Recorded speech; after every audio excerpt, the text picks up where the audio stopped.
Topic is beats, topic is beats.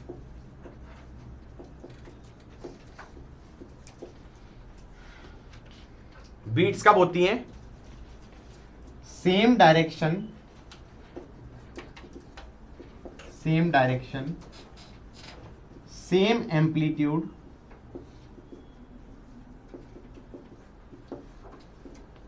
Slightly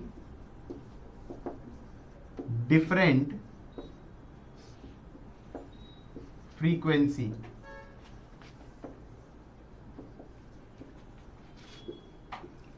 What is the condition of beats? It is due to interference or superposition of two waves which have same amplitude, same direction, slightly different frequency. भाई एक बात सुनो, frequency अलग अलग है तो F1 और F2 अलग अलग है, F1 F2 अलग अलग है तो ओमेगा 1 ओमेगा 2 अलग अलग है। और K क्या होता था? K is omega by C। C अगर सेम भी है तो ओमेगा अलग अलग है तो K भी अलग अलग होगा। सो एक राइट की तरफ ट्रेवलिंग वेव की इक्वेशन क्या लिख सकता हूं? A sine omega 1t minus K1x। दूसरी भी राइट ट्रेवलिंग है y2, this is A sine omega 2t minus K2x। Got it और नॉट? ऐसे हो गया। और फिर हम कहेंगे सुपरपोजिशन क्या कहता है? y is equal to y1 plus y2, y equal to y1 plus y2, दोनों को ऐड तो करना है यार। ये ऐड तुमसे हो नहीं पाएगा, या हो भी जाएगा तो समझ नहीं पाओगे कि हो क्या रहा है। समझ में आई बात? क्योंकि लोकेशन डिफरेंट लोकेशन पे डिफरेंट टाइम पे सोच रहे हैं, दोनों इक्वेशंस को ऐड ही तो करना होगा। तो एक काम करो, इसको फिर तरीका ढूंढते हैं। जैसे स्टैंडिंग वेव्स में हमने क्या किया था, कुछ अच्छी सी इक्वेशंस को ऐड करके किसी पॉइंट पे देख रहे थे। एक काम करते हैं, ओरिजिन पे देख लें क्या हो रहा है। Let us see what happens on adding these two waves at x equal to 0। Origin पे क्या हुआ? मैं ये कहना चाह रहा हूं y t at x0 is nothing but y1 t at x0 plus y2 t at x0। बहुत अच्छी सी इक्वेशन बन गई। ये बन गया a sine omega 1t plus a sine omega 2t। इसको मैं कह सकता हूं 2a sine omega 1 plus omega 2 divided by 2t into cos omega 1 minus omega 2 by 2t। अब ये मत कहना क्या कर दिया, sine A plus sine B is 2 sine A plus B by 2 cos A minus B by 2, CD वाले फॉर्मूले, if I am not wrong. तो ये हो गया 2a sine 2 pi f1 plus f2 by 2 into T cos 2 pi f1 minus f2 by 2t। This is y। मैंने कहा origin पे ये हो रहा है, जो कि मुझे लग रहा है काफी खतरनाक सा कुछ हो रहा है, जो समझ में भी नहीं आ रहा क्या हो रहा है। तुम इसका ग्राफ बना सकते हो? Can you plot this? तुम कहोगे ये क्या चीज का प्लॉट की बात कर रहे हैं? मैंने कहा वाई कोऑर्डिनेट में जो भी डिस्प्लेसमेंट हो रही है at x equal to 0 in terms of time t, in terms of time t, कि t के साथ चेंज हो रहा है ना। मैंने कहा ये ग्राफ आसान नहीं है प्लॉट करना, क्योंकि this is like product of two graphs. This is a graph of function of t and this is a graph of function of t। एक साइन का फंक्शन है, कॉस का फंक्शन, हाँ या ना? मैंने कहा एक काम करो, कुछ लिखा था यहां पर, स्लाइटली डिफरेंट फ्रीक्वेंसी, मतलब f1 minus f2 should be small, f1 minus f2 should be small. Ignore मत कर देना, ठीक है, इंपॉर्टेंट है वो। तो मैं ये कह सकता हूं इसकी फ्रीक्वेंसी हाई होगी, इसकी फ्रीक्वेंसी हाई होगी, इसकी फ्रीक्वेंसी लो होगी। फ्रीक्वेंसी कम तो टाइम पीरियड लार्ज होगा, और फ्रीक्वेंसी हाई तो टाइम पीरियड स्मॉल होगा। टाइम पीरियड स्मॉल होगा तो ये फास्ट वेरिंग टर्म हो जाएगी, fast varying term. And time period large है तो this is slow varying term.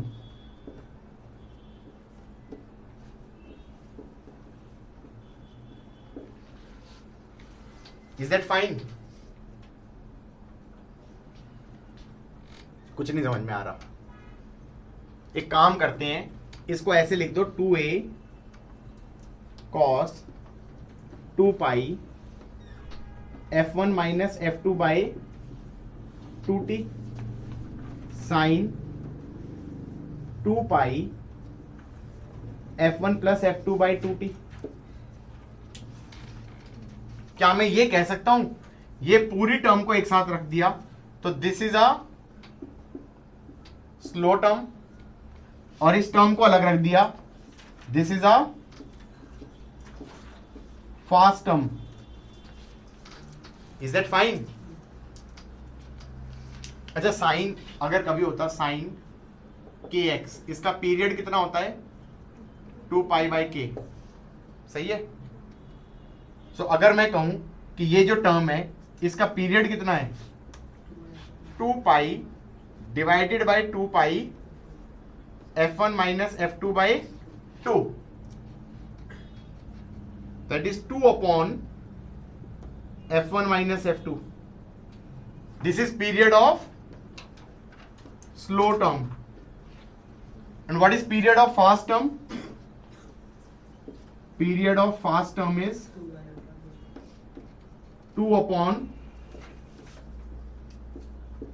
f1 plus f2।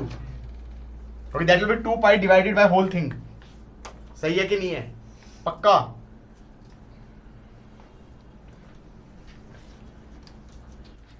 जो अभी देखा उसे देख के कुछ समझ में नहीं आया, एग्जाम्पल लेते हैं। लेट अस से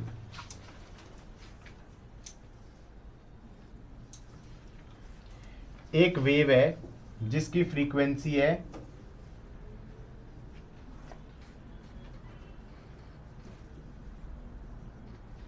101 हर्ट्ज, और एक है जिसकी फ्रीक्वेंसी है 99 हर्ट्ज। सही है? तो क्या मैं कह सकता हूं जो फंक्शन बनेगा x0 पे टाइम के साथ वो बनेगा 2a cos 2 pi f1 minus f2 by 2, f1 minus f2 that is 101 minus 99 by 2, that's 2 by 2, तो 2 पाई t बन गया सीधा। साइन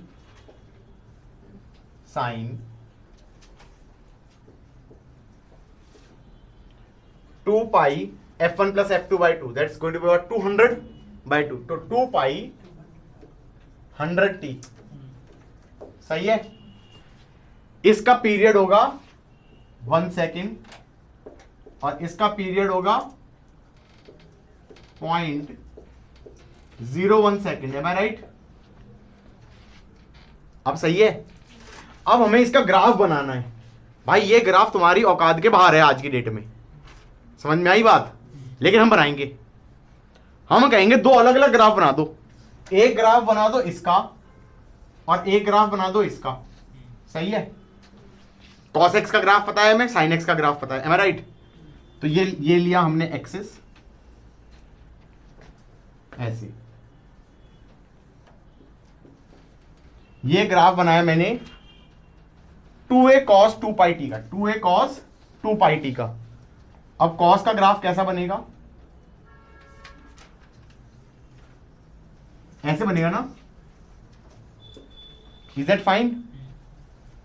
ये वैल्यू कितनी होगी 2a, और ये टाइम एक्सिस के साथ है, ये वैल्यू कितनी होगी -2a, और ऐसे गया और ऐसे गया, ये एक पीरियड हो गया।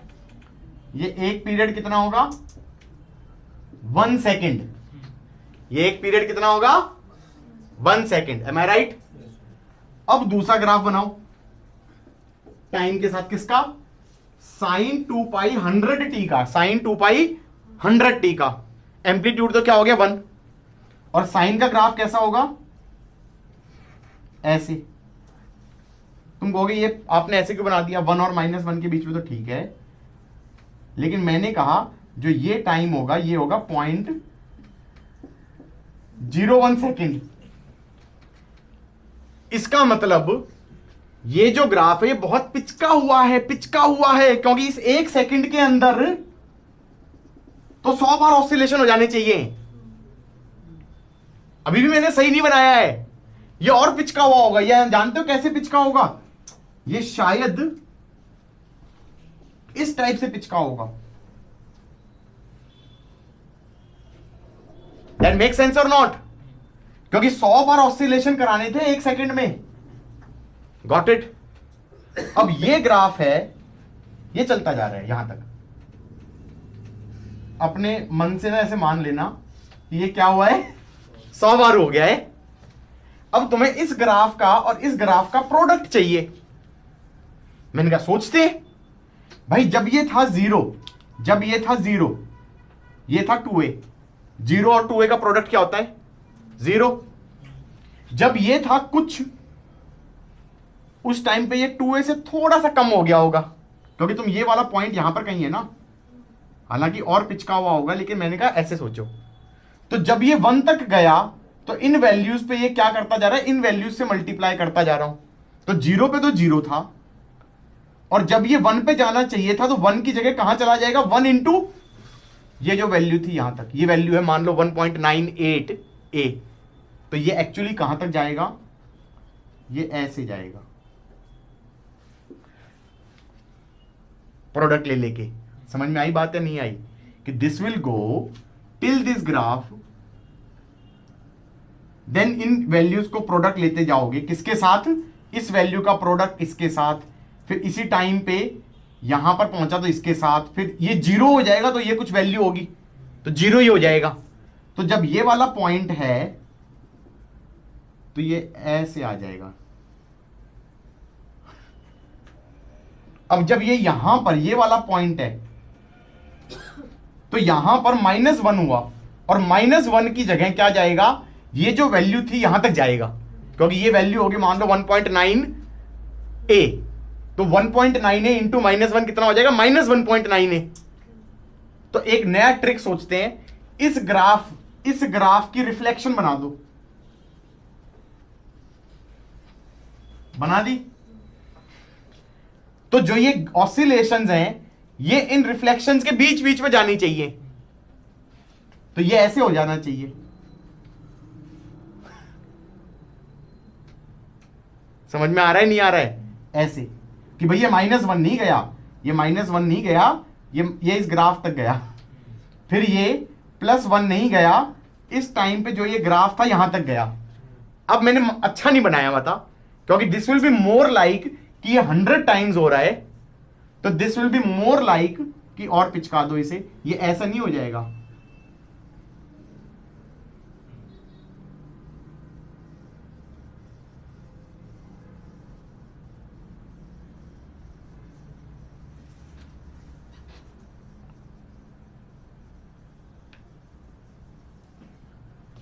तुमको ऐसा फंडा हमने कहीं यूज किया था, मैं बताऊं कहां किया था, डैम्प्ड एसएचएम में। और जब मैंने एक्सटी का ग्राफ बनाया था तो मैंने कहा था कि वो एसएचएम तो अंदर ऑसिलेशन होनी चाहिए, और वो जो एम्पलीट्यूड था वो एक्सपोनेंशियली डिक्रीज कर रहा था। तो मैंने कहा था वो एम्पलीट्यूड वो जो डिक्रीज कर रहा था वो तो कवर का रोल प्ले करेगा और अंदर ऑसिलेशन होंगे। मैंने कहा था x t is a0 e⁻ -bt/2m sine omega dash T plus phi naught. और फिर मैंने कहा था टाइम के साथ एक्स टी का ग्राफ क्या होगा, मैंने कहा था कि ये एम्पलीट्यूड तो एक्सपोनेंशियली डिक्रीज करेगा। फिर मैंने कहा था इस एम्पलीट्यूड का क्या बना लेना, मिरर इमेज बना लेना, और फिर इसके अंदर ऑसिलेशंस कराना। जो पीक वैल्यूज हैं वो उस एम्पलीट्यूड की वैल्यूज तक जाएंगी।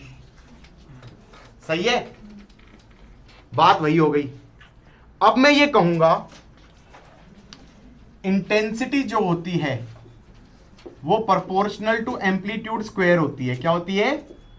इंटेंसिटी जो होती है वो proportional to amplitude square. In fact intensity का फॉर्मूला होता है 2 pi square C rho F square A square.